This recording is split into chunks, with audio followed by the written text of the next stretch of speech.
Assalamualaikum warahmatullahi wabarakatuh. Perkenalkan, nama saya Nanda Putri Cahayasar dari kelompok 5 mata kuliah kewirausahaan.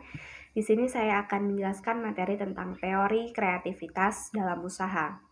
Kreativitas itu merupakan kemampuan seseorang dalam mengembangkan suatu gagasan baru untuk menemukan cara baru dalam melihat suatu masalah. Seorang wirausahawan dituntut untuk berpikir beda. Hal ini bertujuan untuk menciptakan keunikan dalam usahanya.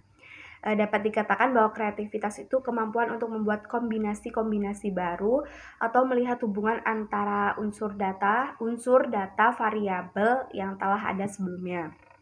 Menurut Kusnadi, perwirausahaan merupakan sumber pemikiran positif, kreatif, dan inovatif. Berikut ini ada bagaimana alam pikiran seorang wirausaha sebagai sumber kreativitas dan inovasi. Yang pertama, seorang wirausaha selalu mengimpikan gagasan baru. Yang kedua, selalu mencari peluang baru atau mencari cara baru. Yang ketiga, selalu berorientasi kepada tindakan. Yang keempat, seseorang pemimpin besar. Yang kelima, tidak malu untuk memulai sesuatu. Yang keenam, tidak pernah memikirkan untuk menyerah. Dan yang terakhir, tidak pernah takut gagal. Jadi dapat disimpulkan bahwa kewirausahaan menjadi semangat, perilaku, dan kemampuan untuk memberikan tanggapan positif terhadap peluang memperoleh keuntungan untuk diri sendiri atau pelayanan yang lebih baik pada pelanggan atau masyarakat. Dengan selalu berusaha mencari dan melayani langganan lebih banyak dan lebih baik, serta menyediakan produk yang lebih efisien melalui keberanian mengambil resiko, kreativitas, dan inovasi. Kreativitas juga memiliki ciri-ciri. Seorang wirausahawan harus mempunyai ciri-ciri. Yang pertama itu memiliki visi dan tujuan yang jelas. Yang kedua, inisiatif dan selalu proaktif. Lalu yang ketiga, berorientasi pada prestasi. Yang keempat, berani mengambil resiko. Yang kelima, kerja keras. Lalu bertanggung jawab terhadap segala aktivitas yang dijalankannya. Dan yang terakhir, komitmen pada berbagai pihak. Ada pula beberapa prinsip yang mendukung teori kreativitas, antara lain yang pertama yaitu tentang satu, pola pikir kreatif diawali dari teori ketidaksempurnaan.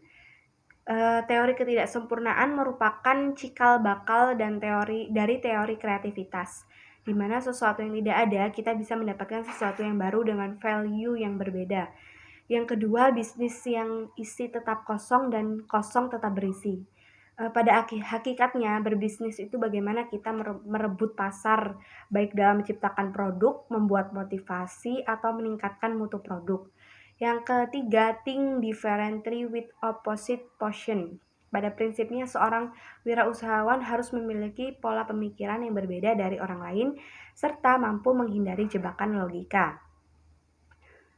Yang keempat, think more detail. Pada prinsip ini, seorang wirausahawan dituntut untuk mengubah pola kebiasaan. Maksud dari hal ini adalah melihat sesuatu dari segala sisi, serta melihat sesuatu dengan lebih mendalam. Yang kelima, have a perfect result. Pada prinsip ini, wirausahawan tidak boleh mudah puas terhadap hasil yang ia capai. Yang keenam, there must be a solution. Prinsip ini menuntut seseorang wirausahawan untuk mencari solusi dari suatu permasalahan. Lalu yang ketujuh, kesulitan dan inspirasi saling melekat satu dan yang lainnya. Prinsip ini berarti bahwa suatu kesulitan memiliki sisi lain, yaitu inspirasi atau peluang bisnis.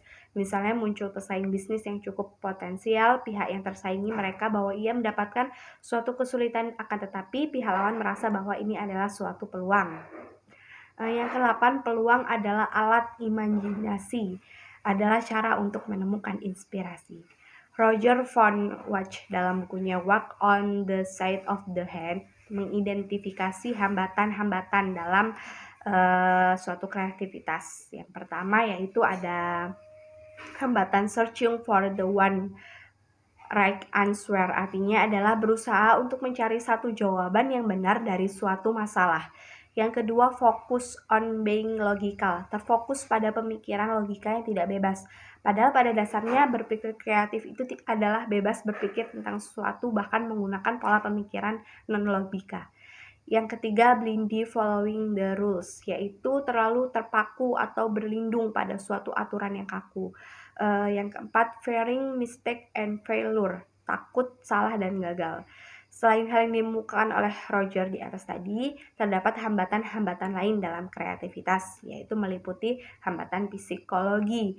Hal ini terjadi karena tidak sedikit dari kita telah menjalankan pendidikan serta secara formal ataupun informal, yang mana pendidikan tersebut bersifat menekan kita untuk berpacuan pada satu jawaban yang benar, sehingga membuat kita kurang mampu untuk mengekspresikan diri atau berkreativitas menemukan jawaban yang lain.